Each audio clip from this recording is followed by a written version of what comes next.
दवाई के लिए तरफ तरफ करके मर गया। अभी हमारे जनरल सेक्रेटरी नेपाल से 100 पीस लेकर के आए। अभी सिप्ला कंपनी हो या हुडको, क्या है हेट्रो, यदि वो बिहार को सप्लाई नहीं करता है एक एक व्यक्ति को, और इसके चलते यदि जिंदगी मर रही है, तो कल सिप्ला कंपनी को बंद करो। यहां जहां उसके ऑफिस है, पूरा का पूरा सिप्ला, हेट्रो, ये जो सारी कंपनियां हैं, ये माफियाओं से, ड्रग्स माफियाओं से, इन लोगों से मिलकर पूरा देश में black marketing, out of market कर दिया है सुई को। मैं सरकार से पूछना चाहता हूं, जब आपके एम्स के डायरेक्टर लिख के देते हैं ये जो दवाई है रेमडेसिविर, ये कारगर नहीं है, एनएमसीएच के डायरेक्टर सुप्रिंटेंडेंट लिख के देते हैं नहीं लिखना है, उसके अलावा रिमेनिंग है। पप्पू यादव के पास उसके अलावा दूसरी सुई है और मैं देने को तैयार हूं,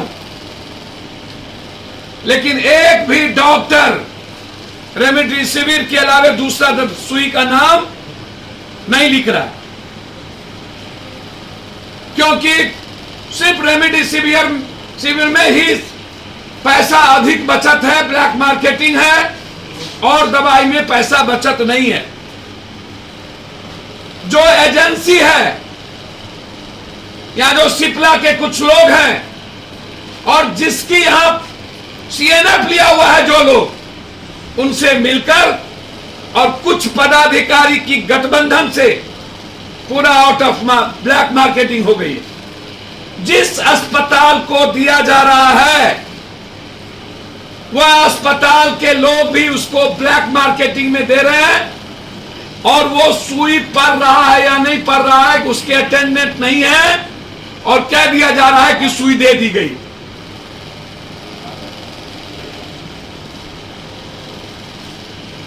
प्रधानमंत्री जी और मुख्यमंत्री जी, यदि आप हिंदुस्तान के लोगों की सुई देकर के हिफाजत नहीं कर सकते हैं, सिप्ला कंपनी गुजरात के, महाराष्ट्र से पप्पू यादव को फोन आ रहा है, नोएडा से, गाजियाबाद से, कई बड़ी बड़ी संस्थाएं और चैनल ने फोन किया हमारे यहां, जी न्यूज से लेकर के G24 के हालात अच्छे नहीं हैं। दिल्ली से, और कोई सुनने वाला नहीं। सुई रहते हुए अस्पताल में सुई नहीं पड़ता है पेशेंट को।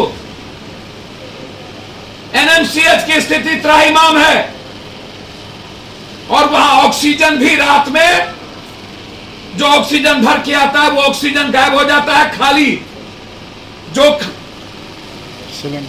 सिलेंडर है उसको लगा दिए जाते हैं ऑक्सीजन लगाकर।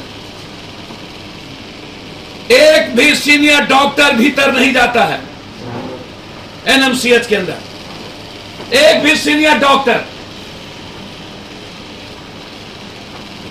कोरोना पेशेंट को मरने पर छोड़ दिया गया, कोई भगवान भरोसे है, कोई मॉनिटरिंग करने वाला नहीं है, लैट्रिन बाथरूम साफ करने वाला नहीं है, अटेंडेंट को बेचारे जाने नहीं दिए जाते, और कहा जाता है कि सब पॉजिटिव हो गए इसलिए हाथ खड़े कर दिए गए।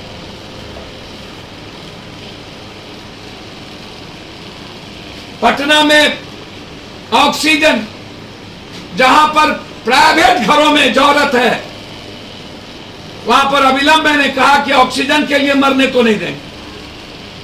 20-20 हजार में खरीदने पड़े हमें।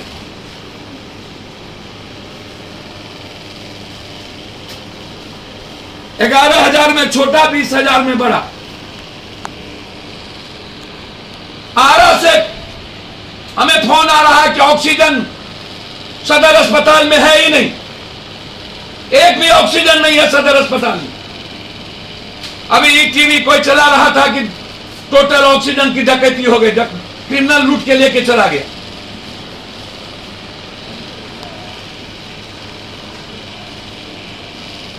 पूरा जो जीएम रोड है, पूरा जीएम रोड के अगल बगल पूरी रेमडेसिविर दवाई की ब्लैक मार्केटिंग,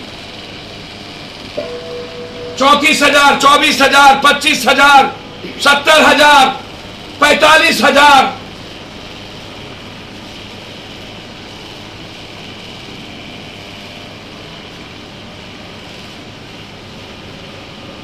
सर 10,500 रुपया पर पीस हमें वहां से मंगाना पड़ा। भाई क्या है, 20,000 से ज्यादा, इसको समझिएगा, आपके पेशेंट हो चुके हैं बिहार में और बेड 3,000 भी नहीं है, तो पेशेंट की स्थिति क्या है?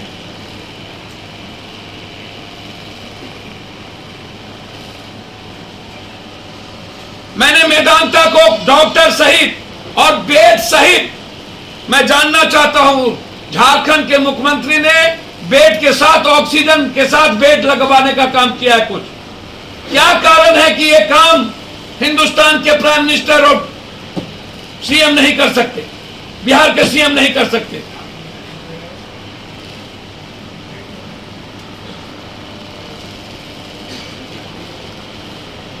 और जब WHO से लेकर लगभग भारत के डॉक्टर ने कहा है रेमडेसिविर 80-85% रिमेनिंग नहीं है, डॉक्टर तेहरान सभी लोगों ने, फिर डॉक्टर साहब लोग क्यों लिख रहे हैं रेमडेसिविर?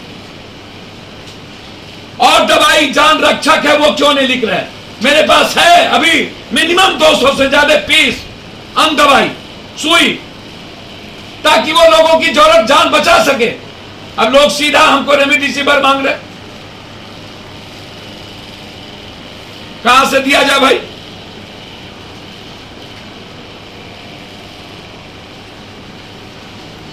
स्थिति को देखकर लॉकडाउन कर दिया जाए। जी, स्थिति को देखते हुए लॉकडाउन। सर मुझे तो समझ में नहीं आता, लॉकडाउन रिमेनिंग है क्या? केसेस बढ़ रहे हैं लगातार। लॉकडाउन तब लगती है जब जबरदस्ती लोगों को बंद कर नेताओं को और व्यवस्था को मनमानी करने का, लूटने की खुली छूट की मन हो। लॉकडाउन रिमेनिंग नहीं है जनाब। वैसे भी 70% पटना के लोग बाहर नहीं निकल रहे हैं, लॉकडाउन से बुरी स्थिति है। आंकड़े तो बढ़ रहे हैं भैया, आंकड़े तो पूरे और जगह भी बढ़ रहा है। दिल्ली में एक भी रेमडेसिविर नहीं मिल रहा है, ऑक्सीजन की कमी है।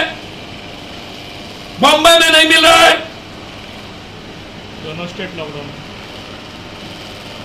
पूरे देश में यदि एक दो स्टेट कर्फ्यू लगाया है 4 दिन 6 दिनों के लिए, तो बिहार में आप सचेत क्यों नहीं हो रहे? आपने तो लगाया है। मेरा सवाल है दवाई से और कुछ लोगों का सवाल है लॉकडाउन से। मुझे तो समझ में नहीं आती लॉकडाउन से आदमी कैसे बचेंगे।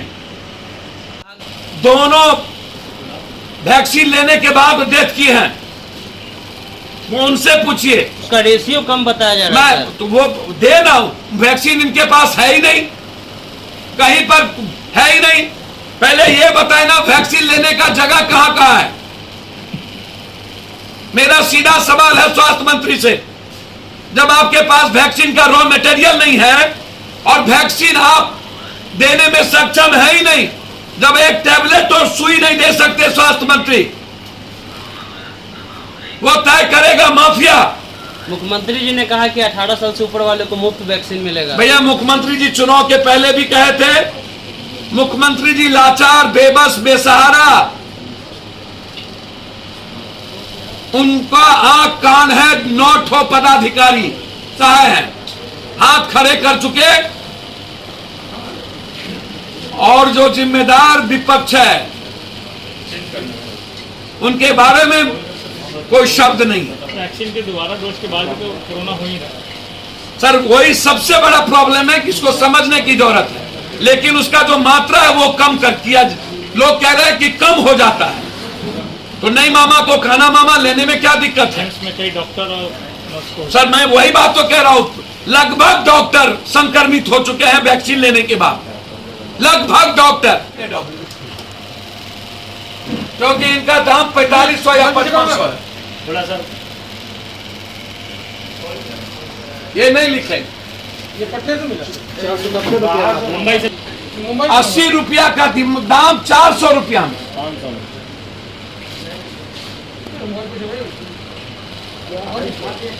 अब आप कोई आदमी कुछ करने सुनने को तैयारी नहीं है, तो हम क्या करें? इससे इंपॉर्टेंट सुई है ही नहीं। संक्रमण के लिए कोई भी डेंजरस संक्रमण के लिए ये है। अब इसको कोई डॉक्टर नहीं लिखेंगे क्योंकि बचत नहीं है डॉक्टर को।